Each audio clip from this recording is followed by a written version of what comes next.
Welcome, everybody, to the Tuesday afternoon bull sessions for the day after Independence Day 2022. My name is Mark Robertson. I am joined here by Ken Kavula and Kim Butcher, although once again, Kim may be in and out, but good afternoon, guys. Hope Good all is well with afternoon you. to you. It feels good to kind of get back into the saddle again here. So it looks like you have some interesting slides for us today. Yeah, and Ken and I did just finish the road from Dallas to Detroit. We did spend some time on that same stretch of I-55, and that is a action photo of us there, second from the right. Um, it, it is dark, and we had sunglasses on, so Your van's a little cleaner than that van, Mark. yeah, less cigarettes, less alcohol for sure. All right, so we are going to spend some time checking in on halftime 2022. It's been a rough first half of the year. Just kind of get a little perspective on what we might expect the unexpected in the second half. Spend a few moments with our grumpy small companies, and a little tribute to Goldman Sachs and their selections for the second half. And that's the Muppet reference. Some of you may remember when the CEO of Goldman Sachs referred to average investors as Muppets. That's what that references to. And last but not least, just a moment of remembering Karen Glidden. Her funeral is today. For those of you that don't know Karen Glidden, she was one of the leaders of the National Association of Investors. She was the ambassador that went out to many investment clubs between, I don't know, the late 1980s and into the 1990s. And many, many long-time volunteers came to know Karen quite well. And she was definitely one of my best friends in the office while on staff. So thanks, Karen. All right, let's go ahead and dig in.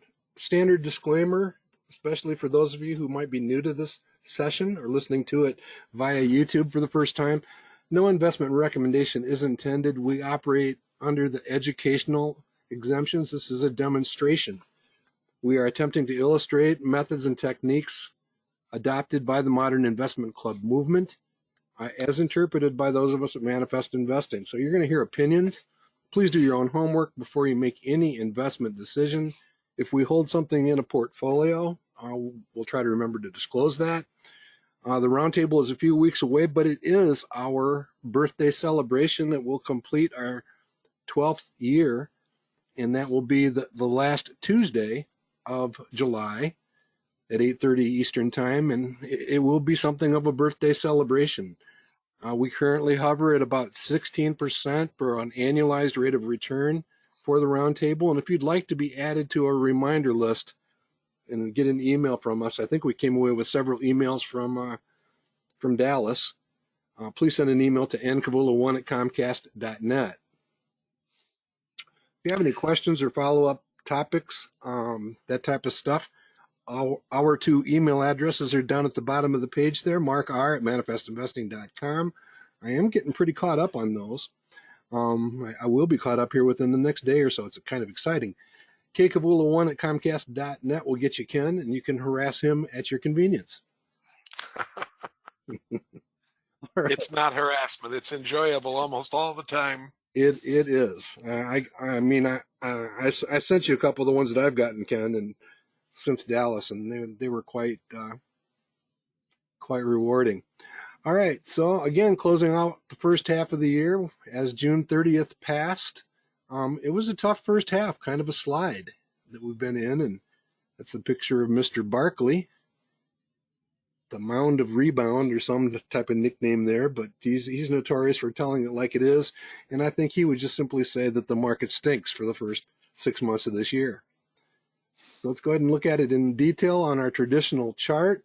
We have begun the third quarter, so we have a brand new green bar on the right that will be moving around here over the next few weeks. Notice that we have locked in white space. This white space beneath the blue line for the first time in a while now. We have white space. And looking back at that chart, I guess the thing I would say, Ken, is we should not be surprised by white space from time to time. Kind Not of at all.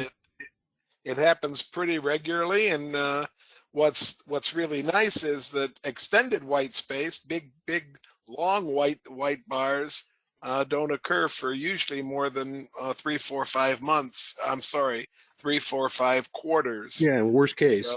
Yeah. yeah, worst case. So that means, again, you may get tired of hearing it from us, but find really good companies and find them at really good prices, and just keep doing that. All right. Ben Carlson took a look at kind of what we've been going through, trying to characterize what the first half of the year has been like. He went back and looked at S&P 500 rolling 6-month returns going all the way back to 1926. As you know, I don't allow us to look at anything before 1942, so that's why it ends there on the left. But notice that what we've just recently experienced is among the worst moments over the last several decades, going all the way back into the 1970s, those 4 points in time. One of the things that I wanted to focus in on is, what happened following those 6 months, and you can see one there, and you can see one here, and you can see another one here. And again, the question mark will be, well, what happens over the next 6 months? No one knows. But wanted to take kind of a look back at some of those moments. This happens to be that moment back in 1998. Last week or the week before that, we may have talked about what happened with long-term capital management in August of 1998. And it was a rough moment in the stock market. You're actually looking at a 1-year chart, the complete year of 1998. And we talked about how there were troubles with Russian currency. There were actually some defaults back then, and trouble with, I believe, currency in Thailand. And there were a few other places on the planet that had some serious trouble, including Mexico, back in that time frame. And that actually led to what you see here. A pretty nasty moment in time. I do want to draw the audience's attention to the fact that come mid-October, we had bottomed out around 700. Before the end of, actually before Thanksgiving, we were back at 900. That's how quickly this stuff turns around. Ken, I think this is a perfect example of why it's tough to time the market. I mean, look how rapid that ascent is from days that were really kind of rough. I'm going to give you a fact, Mark, that I can't check. So take it with a grain of salt. But I listened to an analyst last Thursday do an analysis of what's been going on in the market. And he said, and I wrote it down, I wrote the numbers down, there have been 14 times since 1992 where the market has gone down 12% or more. And in none of those, I'm sorry, 12% or more in the first half of the year. Okay. And then he said, in none of those times was the market less than 10% better than the start of the year by the end of the year. So he had a lot of optimism for what was going on. Now, those might have been very cherry-picked numbers, and like I said, I can't check his data because he was giving a conclusion that it was really pretty difficult to check. But at the same time, the general gist was when the market goes down 12 or more percent in the first half, you have a pretty decent chance of recovery within the second half and recovery back to an average market. Yep. I've seen similar statistics like that. We could actually do some digging and share some more. Again, as I often say to Sean Mace, sample size. I mean, none of this stuff, mathematically means that much, but it does kind of bolster a little bit to know that has happened in the past. Yeah, I'm especially leery of that chart you put on right before this one, the 6-month chart. I think that 6 months is liable to wobble all over the place. I'd much rather see a 3-year chart or a 5-year chart, something like that. How about a 2-year chart around the 2008, 2009 moment? Well, I think I remember that was coming, so I'm setting you up. Okay, here we go. Okay. Well, I find it fascinating how many times in the last 20 or 30 years that Halloween has kind of served as a market peak. And this was one of them. The market actually peaked in Halloween 2007 and then began its slide, basically I going. am I am not seeing a new slide, Mark. Oh, you're not? When? I'm on slide 6 yet. I'm Oh, seeing 6. oh, yeah, I switched to six. This is 2008, Okay, 2009. there we go. We got okay, great. That toggled you for sure? Yep, yep. So this was a nasty market, but even a little bit more drawn out. This is one of the worst market pictures that you could ever look at. And again, I draw the attention that, yeah, we kind of bounced around in the doldrums down here. We could be near that stage right now. Who knows? But the difference between this point in time and then just, let's call it 6 to 7 months later up here, that's quite a massive gain. And again, if you were sitting on the sidelines, I know many people that fell into the trap of running out of patience and basically overdosing on fear as 2008 came to an end, 2009 began. Basically sat that one out and had a hard time figuring out when to get back in.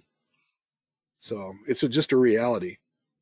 Was interesting that oversold signal came before the tops came, quite a bit before, maybe a month or two before. Mm-hmm. I'm just Probably following right that here. following your arrow straight up to the top, and look at those oversold conditions there. Looks like they lasted for about 2 or 3 weeks. Yeah, it definitely was steaming up there. In fact, there's another little node right here of the market Yep, heating up quite a bit. yep. It looks like a little bit of reaction to the market there. But again, just a reminder of how sudden these recoveries can be. And that's one of the reasons we attempt to stay relatively fully invested. All right, here's another one. I had to go back, and this one's a 3-year chart. So maybe you're getting even more comfortable, Ken. Very comfortable with 3 years. Yeah. Yeah, this one's, we could be in one of these moments too. Who knows? Part of the way into this slide. Again, this is a period of unprecedented for many decades inflation, and we don't have to beat that horse to anymore. But notice that going through 1974 wasn't very easy. But again, that this is clearly one of the best periods of stock market performance for the better investing stocks to study. And the triple play was born somewhere during this slide right here, when Nicholson talked about how he went shopping for stocks during that time frame, latching on to a sizable stake in Coca-Cola during that slide. And again, what I would draw everybody's attention to is from late 1974, probably around Thanksgiving time, this is a gain of over 50% in less than 6 months. So, I mean, again, fairly sudden, and it's something that Nicholson wrote about. All right. Any thoughts on that, Ken? Is that what we're going to see? Well, I'm much more comfortable with a chart that has a little bit of length to it, like this one does, and that kind of begins to smooth out some of these things. I do know that, because I lived through this history, I do know that we're still looking at significant inflation going forward from this point. So, Yes. be interesting to see an extension of this graph if, in fact, we're stuck with this inflation for any significant period of time. Yeah, and I think I'm going to underscore what you just said there, because this market action, this gain in the market, came while inflation was in full blast mode. Yep, yep, no doubt about it. So it's just something to remember, that even while I'll, everybody around you is wringing their hands about inflation, and it's painful, I get it. But when it comes to this type of stuff, you just have to be aware that sometimes it's almost agnostic to inflation. I'll tell a really short story, Mark. In '75, my school district was writing a proposal for bonding. When you bond school money with the state of Michigan, you have to write a proposal, and then you have to do a narrative to go with the proposal. And part of the narrative has to be, what's your view on inflation during the period of the bond? The bond was to go from 76 to 2006. They're 30-year bonds for building purposes for the most part. And my superintendent and I worked on this thing for a long time, and finally decided that a very good conservative, get that word, conservative with a capital or a small c, doesn't make any difference, call on inflation for our narrative would be 10%. So you can see the mindset at the time that that proposal was being written. Absolutely. So you're only like 300% wrong. Well, it turned out that we wished it would have been 10%, but at the same time, inflation helps municipal bonds because you can pay them off much more quickly Uh-huh. with inflated dollars. We were able to pay that bond off in about 14 years rather than the 30 years that was there. I'm not so sure that for the school community it ended up being the best thing. I mean, there were 2 different years during that period of time where teachers and administrators and janitors and everybody in the district took a complete pay freeze. So, you have to look at both sides of the coin, but it certainly allows you to pay the bonds off pretty quickly with that inflation up around 18, 19, at times into the 20s in percentage terms.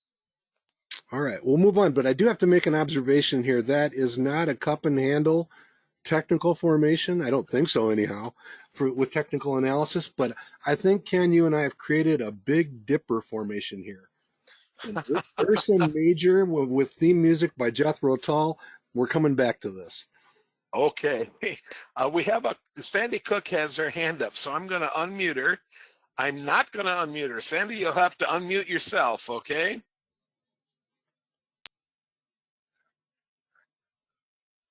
You'll have to unmute yourself if you. There you go. Speak to us, Sandy.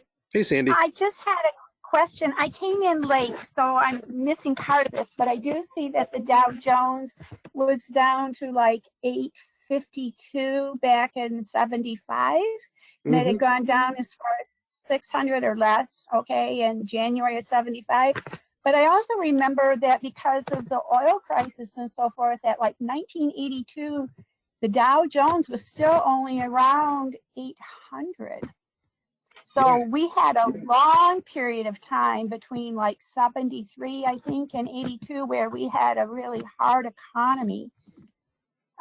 That's my only comment. And I didn't know if you had any comments in regards to that. Yeah, you're absolutely right. In fact, we've talked about that being one of the lost decades of the past. It definitely was a flat spot. It went up through 1978, and then it basically relaxed again from 78 through 82. And the other thing to keep in mind, though, and maybe we'll put something together on this, is investing regularly, not just looking at a lump sum from 73 to 82, but investing regularly actually did spectacularly well, over that 10-year span. And I put together an article a few years ago for Better Investing called The Throwing of Towels that actually covered that. And it's just an amazing thing when you think about the power of investing regularly and actually taking advantage of some of the better opportunities along the way here. And like I said, Better Investing had some incredibly good stock selections during that time. I think those years led to a new economic term, didn't they, Mark? Isn't that where stagflation came from? I think so. It was definitely born sometime in that vintage, so certainly. Yeah. It was. I remember that. And I just have one more question, too. Sure. Wasn't it with Reagan that we actually started a lot of deficit spending to make the economy better? And like, how much more of that can we do before we can't do it anymore? That's my biggest concern. Yeah, they did a little bit more, but as a percentage of GDP, nothing like we've done in the last few years. That's a topic we could kick around too in the future to illustrate some more specific level. Okay. Thank you. You bet. All right, so here's a look back at the last year, and we have been in the middle of a fairly protracted slide. Again, I threw up the Halloween picture because I'm starting to wonder if we shouldn't be thinking of selling in October, maybe some January effect type stuff there. And definitely the death cross that we've talked about, that sends a lot of the automated selling algorithms into full motion, and certainly has been a part of the decline that we've experienced. So I think I know October has a terrible reputation for stocks, but it's not even the second worst month on average, if I'm correct, Mark. I think that's right. I think it comes in third, maybe even fourth on the list. But because so many dramatic things have happened in August, it gets a really bad rap. October does. I think the crash of '29 happened in October, didn't it? And so was 1987. Yeah. Right. So again, just to give some context into what we've been looking at for the last several months, and those of us that have been doing this for a while, just know that you take a deep breath and do the studies and selections the same way that you always do. Here's a look that comes out of FactSet. I don't remember which analyst actually put it together, but they're pointing out a fairly high degree, which is not unusual, fairly high degree of enthusiasm with respect to buy recommendations versus holds and even sells. And again, this is it's a terrible thing to look at in terms of reliability, but obviously the sectors on the left are more in favor than the ones on the right. And financials have had a heck of a good run. It makes you wonder if they might run out of steam a little bit here eventually. They've actually carried Is it this quite. chart dated, Mark? Oh, this is within the last couple of days. Okay, so this is very recent. All right. So that just gives you kind of a visual. And what I did is I took that chart and put it in a form that we're more accustomed to looking at. I saved the sectors across the top up here. So again, the analysts actually like technology. And a lot of the stuff I read this weekend said, don't back up the truck yet on technology. And what you're looking at here is all the ETFs put out by Vanguard that we use for tracking the individual sectors. And I've ranked them by projected return on value. And this one's for Len Douglas. I mean, energy is still up here. Again, I think it's a minefield, but I think Len is right. There are some opportunities hiding in there. And I'm actually bolstered in that line of thinking about the materials that you're seeing here at 13. And these pars line up pretty well with each other with the projected return on values. And, it just suggests to me that there is some opportunity there in some sectors that we don't do a whole lot of traditional shopping. Well, I think I even read this weekend, Mark, that Buffett bought more Occidental Petroleum this last week, and now he owns 17% of the company. Yeah, there's something at work there that we're going to probably understand much too late, but there's possibly another company out there that fits that bill. Mark, does Vanguard use the S&P division of classification, or do they use a different classification system? I think they're pretty much on with the S&P, Ken. There might be some. There are 11 sectors there with REITs and communications both being on the list. So it makes a certain sense to me that we'd be having communications up there with technology, because I look at the companies that are in these two sectors, and I have a hard time many times asking myself the question, what made you put it here rather than there? That kind of a thing. Remember that communications is a relatively new, that's bad. It's an old sector that has a lot of newer companies that have been added to the sector itself. Including this one, which I will argue until the cows come home is a technology company. Yeah. I don't think there's any doubt. But they've got it in communications, and that's part of that number that you see there. Yeah. So again, I just basically list them from top to bottom. I've told you I never go shopping by sector. I rarely say never, but okay, I'll switch it to I rarely go shopping by sector. Here's one case where I've done it. Using the stock screen at Manifest Investing, I actually went looking for those top 3 sectors, and also companies that are in the triple play and in the sweet spot. And that's a fairly decent list to go hunting. I'm intrigued by copper, and that doesn't happen very often. I think that copper is probably getting ignored while we talk lithium. There's plenty of copper that's going to be used in the stuff that we do going forward, and I just wonder if there isn't some opportunity there. Maybe that's something we'll dig into a little bit deeper. I also go ahead, Ken. I've just made a note for the company at the bottom of the list. That's come up on a number of the screens that I've been doing in the last 3 or 4 weeks. And here it is on a pretty tight screen that makes a lot of sense to me.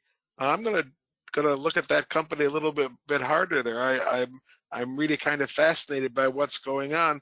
What's kept me away from it at the moment is that growth number, is that sales growth number. That's what I would figure, and perhaps that's just a bit of a glitch or an underestimation. This one showed up in a lot of screens. Susie selected it in Dallas, and I believe it's a Kim Butcher favorite also. It is. Yes. That's one of the 3 companies that I own off this list here. Yeah. Yeah, I think that's a worthy one. And then the company that I picked for one of our contests, STLD, Schnitzer actually falls into that category too. STLD is doing very well for me in the groundhog. I wonder where Nucor, the steel company, would end up being at. I'm sorry, Kim. Nucor. Nucor. I don't see it. It's probably not too. I just don't see it on there, and that's steel. That's why I was wondering. Mm-hmm. So again, shopping in some slightly uncharacteristic areas. Some of these could actually be, not buy and hold forever type companies, but maybe take advantage of an opportunity. That's kind of the way I'm probably going to look at copper. I don't know. We'll see. But you can see the sectors that have been most rewarding are the ones that are very often most widely held. Technology, discretionary, and healthcare are the most frequent. I'm fascinated by these 4.5+% yields on a couple of these companies too, Mark. Yeah. Could be some interest there. All right, here's our groundhog moment. Switching gears a little bit. We're still not doing as well as I hope we will do. I hope that we get up to where 40% of us are beating the market. I'm certainly not helping the cause. Herb has pulled back into the top individual position. Celebrity David Einhorn has continued at the top. Ken Hebner's kind of fading a little bit. But Sean has dropped down to 5th. A lot of very familiar names up at the top of that list. I did fix Rob Martin's Fortinet stock split, so he's back up at the top on our dashboards. And I'm so happy to see Graham's monkey down at 19 and falling. So I don't talk about it. We don't want to talk. We just want the monkey to fade. All right. And some very familiar names, some prior champions. I see Paul Witt needs a star by his name. I'll fix that on the database. Yes, he does. Because he's a former champion. Missed that one. And Kurt continues to sneak up the list also with his 15 seconds of stock selection per year. Good stuff. Well, the Wolves are represented on this list by Don Sheets. I'm not sitting in the top 40 at the moment, but one of my partners, Don Sheets, is. He's a veterinarian, a retired vet, and he lives up in Northport, Michigan. Really? At the very tip of the Leelanau Peninsula in a beautiful, beautiful home right on the lake. And B.I. Baker's moved into the top 40 again. Okay. Size in there at 40. Kathy Wood continues her charge, and I'm trying to stay ahead of her. She's gone up a couple of positions, and we hope for There's not much room behind her, Mark. I'm staying a few positions ahead of her. I hope to keep it that way. Okay. Good grief. All right. And as we learned last week, there is a restaurant in Arkansas, Lone Oak, Arkansas, is called the Grumpy Rabbit. And this is the reason that we're having a rough year. We just don't recognize the virtues of Grumpy. And Grumpy makes me happy. And we're just going to say our small company stocks are grumpy, and that's a good thing. Because here they are. We did last week. We removed, just kind of called a timeout on Axos Financial while they fight their media battle. Again, we've only got till Halloween to actually win this contest. So we set them aside, and we did pick up InMode and Ranpak and National Energy Services Reunited here fairly recently. You can see the date that they were added to the portfolio is right here. So those are all fairly recent, and they're all at least doing pretty well out of the gate. And continue to pray for Boston Beer. And by the way, Ken, iRobot was up 6% today after this chart was made. So maybe there's hope. There's always hope. So again, well, this is the Mark. I always, when you put this list up, I always count the greens versus the reds, and this is the first time that I can remember since way back when the contest began that there's an even number. It's 10 and 10 now, not counting the ones that we've dropped off the list with the yellow backgrounds. Right. But it's 10 greens and 10 reds. That's nice. And I have a lot of hope that this one sitting right here is going to be okay. So that one might flip and actually make it good. And Green Brick Partners, if they continue to have steady performance, pretty good stuff. Those are really just everyday market vacillations as far as I'm concerned. Yeah, because we've only held them for. I'm sorry, we've only held InMode for a month. So yep. Yeah. Or a few weeks, really. Yeah. Yeah, and again, just a reminder that this is every bit of a bear market in the type of companies where we do this shopping. Russell 2000 growth companies. We're looking for faster growing companies here.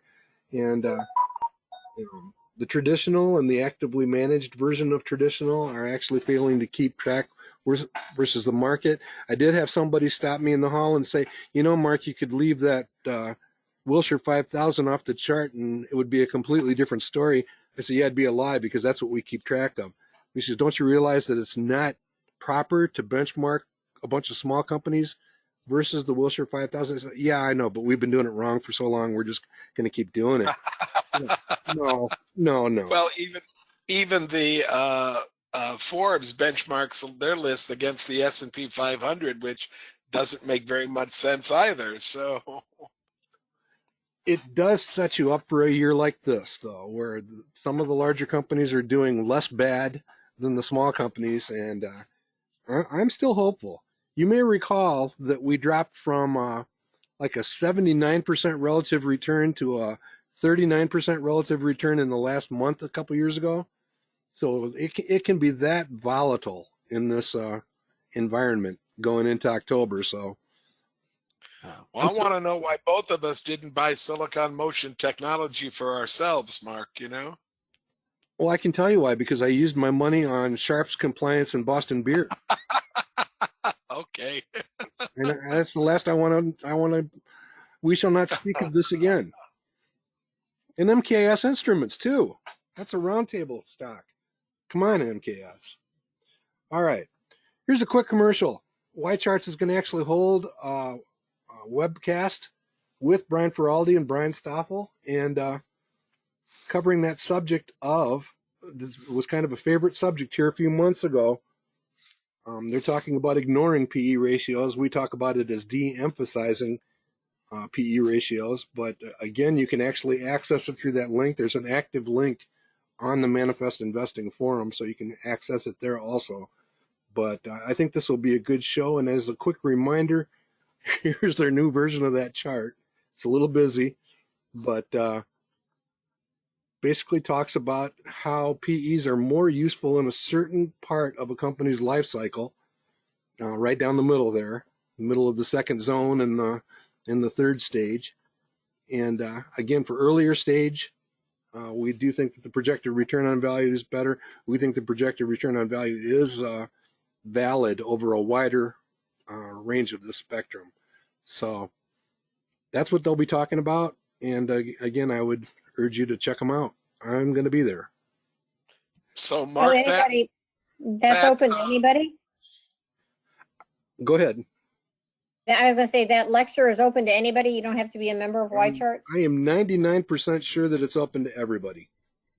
Ooh, neat. So if not, if somebody gets blocked, please let me know, and I'll figure out how to get you in.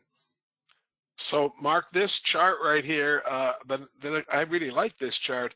The very middle of it could be really, really stretched in comparison to the two at the left and the two at the right then, right? They're saying 1 to 50 plus years. Exactly. So there could be a long stretch there going on. But eventually, are they saying that any company has to move into a death spiral? I don't think they say that. I think that they point out that it does happen to companies. You know, our favorite example is Intel, which has reinvented itself many times and avoided Okay, death. so by putting the plus after the 50, they've waffled just a touch. Okay, this is a very, very nice representation. I like it more than the two circles that I use in my classes to show the life cycle of a typical company.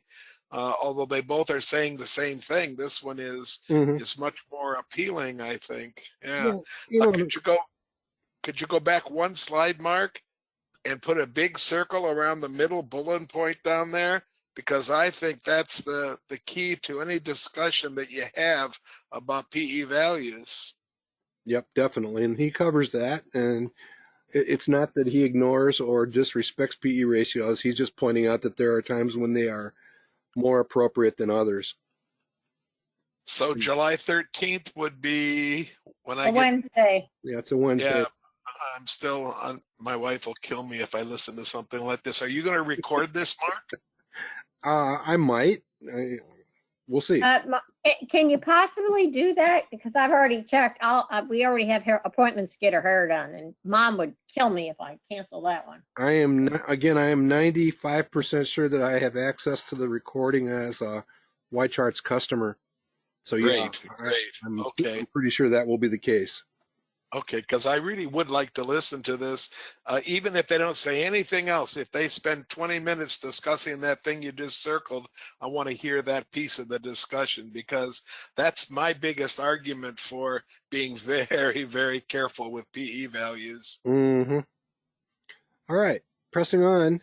This is one that Brian Feraldi had mentioned, and then also somebody posted in our forum as a recent dabble or a purchase. And I found it kind of interesting. Just a really quick capture of some of the key components. Again, early stage company, but here's a case where the PAR and the projected return on value align pretty nicely. I do think that there's a key point on here. This is coverage by one or two analysts that are a bit pessimistic for 2024. That's kind of a key thing to watch, I think, for this type of a company. And again, early stage, but I do like the trend that's kind of being set in for the operating margin. And for that Early stage with earnings, though, Mark. Yeah, early stage with earnings. Yeah, that's right. I mean, that's very, very important in my mind, at least. That if we're going to look at these early stage things, let's have a little bit of earning, even if it's projected earning. You know. And that's not a Michigan highway. That's more a West Virginia or a Rocky Mountain highway, maybe. I don't know. We'll see. Inside joke there. Sorry. Keep your eye on that one. All right, here's one that I pulled out for you, Ken. This is the tweet of the week. Somebody sharing the conviction list from Goldman Sachs, and your favorite company's on there at the number 3 slot, current favorite anyhow. And I was going to play the theme from Love Story in the background while you. I'm going to get beat on the head with a rubber mallet because I convinced my own club, my Wolves club, that's my personal club that I belong to. I convinced them to go into AMD and to put a little bit more than we normally put into a holding, because it was trading at the very bottom. That smacks of market timing, I know, but we had the cash. And then it promptly dropped 15 points. So I know what's going to happen. I just dread the next meeting. It's a month away yet, thank goodness. But I know what's going to happen. I'm just hoping that they recover most of that by the time the meeting happens. But I think AMD, and I think the one above it, which that club that I'm in also owns, is another great stock to take a fantastic close look at. Both of those together, the Adobe and the Advanced Micro, I can't say enough about how much I like both of them. Yeah, and I think there's some great companies on this list. I would draw everybody's attention to the one that came up in our screen. That one's good also. But I also added to coverage at Manifest this Apple Oven company. Can't pretend that I know what they do, but it's obviously something about liking apps and probably cloud type stuff. And then Harmony Biosciences is pursuing some interesting stuff, and it shows up with actually some earnings and that kind of stuff. I don't know what SMID Biotech is. Perhaps somebody in the audience does, but kind of an interesting company, as well as this one. This one's a internet security company, KnowBe4, and they're actually doing anti-phishing type stuff. And that one also has the advent of positive earnings, along with some of the others. And then here's another electric vehicle company, which might be worth just keeping an eye on. This is a company that makes the inverters that basically sit between things like solar panels and the battery installation, that type of stuff, network or whatever. And Shoals Technologies I'd never heard of before, but might be one worth putting on the screen. Notice the growth and the profitability is pretty strong down here. I'm just sitting here staring at MasterCard and Visa, both on the same list, with offering improving free cash flow, buy ratings. That just doesn't happen too often with the kind of high quality I'm looking at in those two stocks. Yeah, so it's an interesting list. It's Goldman Sachs, fairly recent. This is as of just a couple weeks ago, conviction list. I also would point the audience to, and I almost hesitate to bring this up because I'll probably get shot with arrows from a few people. A few years ago, we published their list of their 40 hot stocks and their 40 stocks that they would like to short. And a year later, the shorts beat the longs. So be careful what you wish for. And right? I documented it. But this is a nice smorgasbord of companies that could be worth tracking. Mark, we're getting from Len Douglas and Phil Crocker both that advertisement that you put up for the viewing of the talk, the 45-minute talk. Yes. It says at the bottom of the slide that a recording will be available to those who are registered. So you'll be able to get a recording if nobody else does even. There it is right there. Yeah, sure enough. 95% sure. Yep. Oh, there. Okay, good. I'm 100% sure. Okay. All right, pressing on. Here's that Harmony company. Again, just for people to be aware of. They have had fairly decent price action over the last couple of years. Again, early stage and model novel mechanisms dealing with histamine in the brain and all that kind of stuff. That's probably got a whole lot of potential extrapolations, I would guess. So might want to check the IR presentation at Harmony Biosciences just in case there's something there of merit. Okay. All right, and I think we'll close, or we're pretty close to closing, with Barron's came out with 9 small cap funds that could trounce the market. They mentioned Lincoln Electric. That gets my attention. There's the proof of the bear market, the Russell 2000 index being down almost 32% peak to trough. So yeah, it's been tough out there. And here are the funds. Some of them we already covered at Manifest, and the rest have been added. And there's some new names there that I am not terribly familiar with. So took a closer look, subjected them to our analysis. The Aegis Value one is a bunch of Canadian companies. So if you go there, if you tread there, you might go and take a look. It has a fairly decent long-term track record. Davenport Small Cap Focus had some unusual stuff in it, a little bit shorter track record. Royce has always been a pretty decent source of ideas, and I used that one with the highest projected return on value to demonstrate digging into some of the holdings. The Lutherans are doing pretty well with Thrivent Small Cap. And again, you see some of the ETF index type activity there also. So again, a decent place to go and study. Those are the top 25 holdings of Royce Small Cap Special Equity. And some of those have fairly decent study characteristics. I will caution the audience that if you really rake Louisiana Pacific over the coals, you still get a good result, just not that good. So that last column there, Mark, is a par column? it's actually the prove Prove column. Okay, on great. the individual stocks. I read this list and it reads to me like a blast from the past, or hits from the past. I see NVE on here. I see Movado Group on here. I see a lot of stocks that I got over. I thought they were great at one point, and I've gotten over them. Maybe they need a second look, you know? Yeah, I would agree. I think that there's a few on here that are worth a little bit closer look. And again, it scores fairly highly. The thing I would point out to everybody, though, is notice the growth rate on average. You're dealing with value stocks, not necessarily growth stocks here. So these truly are special situations as you dig into them. But I do think there probably are some good mining opportunities amongst that set of companies. All right. Did promise the audience that we'd take a look at how we're doing halfway through the year, and it's been a tough year for 10 Cup. We've actually had some up months while the market went down, but it hasn't been enough to completely blunt the slide. But we still are hanging in that $3.5 million range.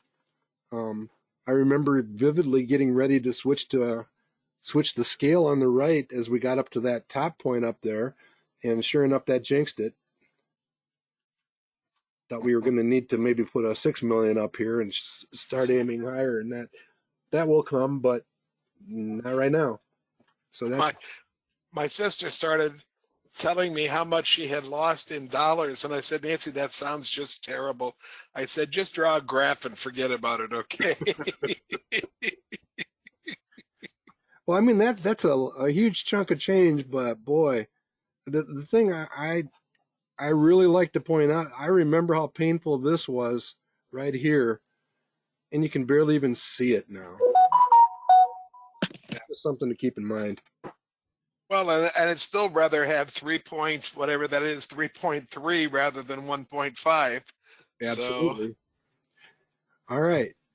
And again, our celebration of the roundtable performance, again, our birthday will be at the end of July, coming up on our 12th year of completion, and we are bolstered by what we have experienced. Now, our actual annualized rate of return has gone down, but we've actually gained ground versus the total stock market, and that bodes well for the future, I think. Anything you'd like to add to that, Ken? Are you basking? I just think that this, which began as an experiment that neither one of us knew where it was going to go, how successful it was going to be.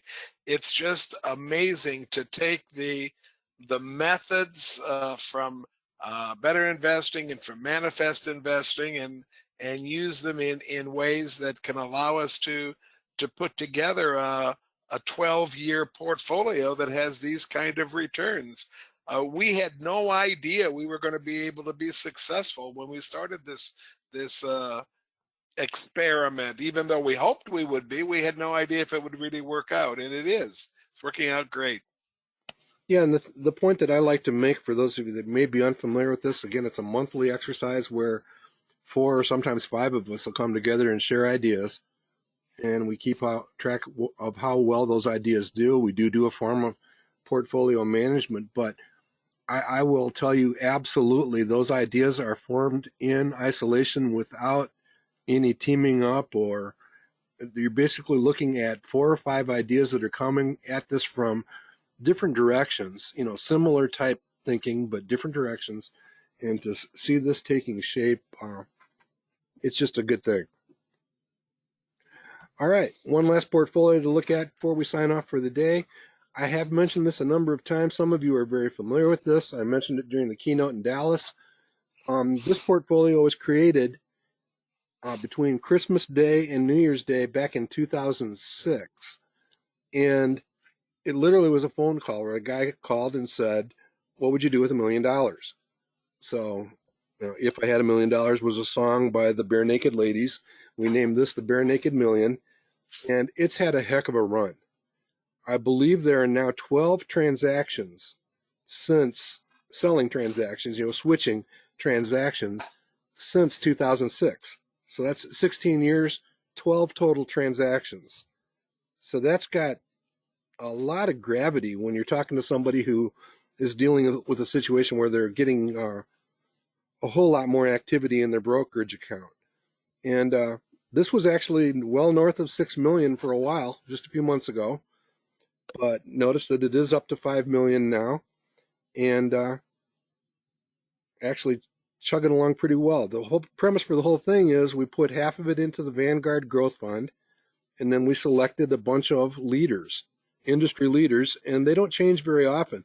The one that's kind of falling under the microscope right now is these guys are stumbling a bit.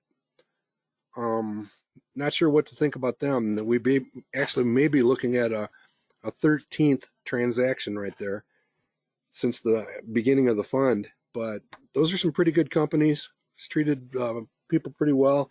I have used this to convince people that what we do actually achieves this type of thing, and basically changed their investing experience dramatically. And, So, Mark, what would be the trigger to add another holding to this portfolio then? Is it a cash trigger, or is it just the time is right, or what would be the trigger? Well, I mean, the trigger right now is just the perceived weakness in Walgreen. The quality has dropped off a little bit. So in this case, Okay, the quality, might be a trigger to sell, right? right? And then we would simply be out there looking for, best in industry that meets our requirements for return. So where's the 241,000 in cash come from? Is that no, from dividend? I'm sorry, that's actually in the Motley Fool Small Company Fund. There we go. Okay. There's no cash in here. Okay, so it's just because the dashboard doesn't pick up the information we need that it's okay. Makes sense. That's right. We'll be fixing that also. But yeah, so again, just sitting and I can't tell you how many people can't relate to the fact that there's only that small number of transactions in this fund overall, in this model, if we want to call it that. Same query from a couple of folks, Mark.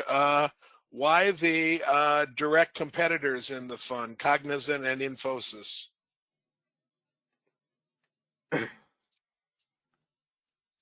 I'm not sure exactly how they ended up.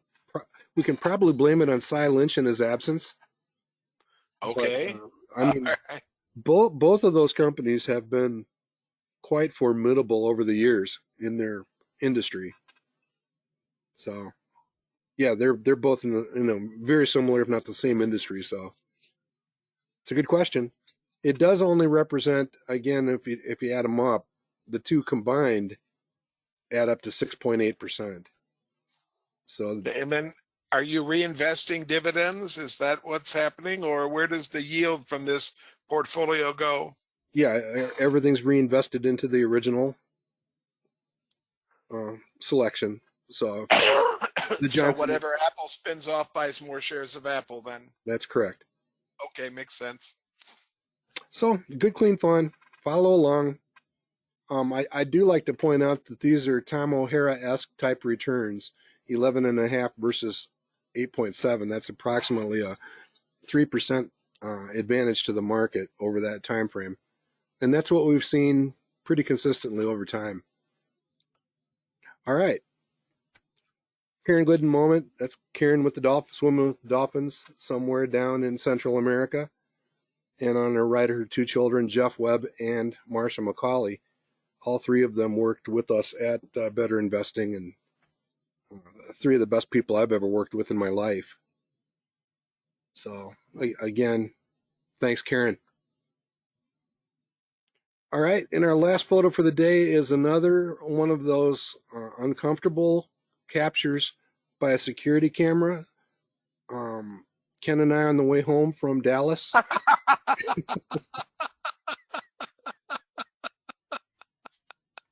Actually, there was no snow on the way home from Dallas. Well, that could have been ashes from the burning car.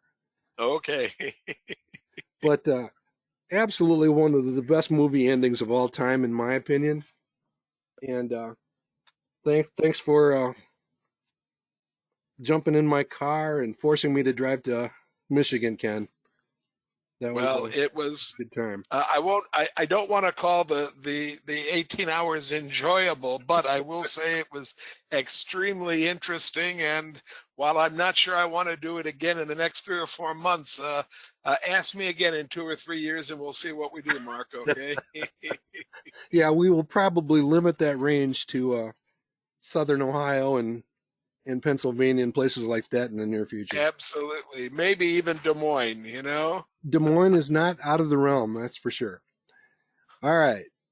Great ending to a movie. Here's a reminder that we do archive all of these sessions, including the roundtables and various educational snippets and sessions. I will probably do a repeat of the projected return on value session that I did in Dallas, because I've heard from a number of people as a webcast so that we can all make it better and understand it better. But again, you're invited to subscribe to this. That only means it's free. It only means that you will be notified anytime new content is added to the page. So with that, any final questions, Ken, or anything? Well, we really would like some of you to subscribe or to get your kids to subscribe to our channel. This is an old capture, so I hope we're a little bit better than 874 right now. But we're coming up on 900 now, Ken. We'd really love for you to get your friends and relatives and kids and parents, if they're still around, get them to subscribe. We want to get over 1,000 so we can really start to play around with this YouTube thing and maybe do some extremely interesting things for our own community. Absolutely. Any other thoughts or questions? Nope, I'm getting the high sign from my wife. We have dinner guests this evening, so I'm being called to begin to work on dinner. So, all right. Well, we got a full tank of gas or is it a half a tank of gas and a pack of cigarettes? Something like that. All right. Thanks, Ken. Thanks, everybody. Good hunting out there, and we'll see you next time. Good night, folks. Bye, folks. Have a good afternoon.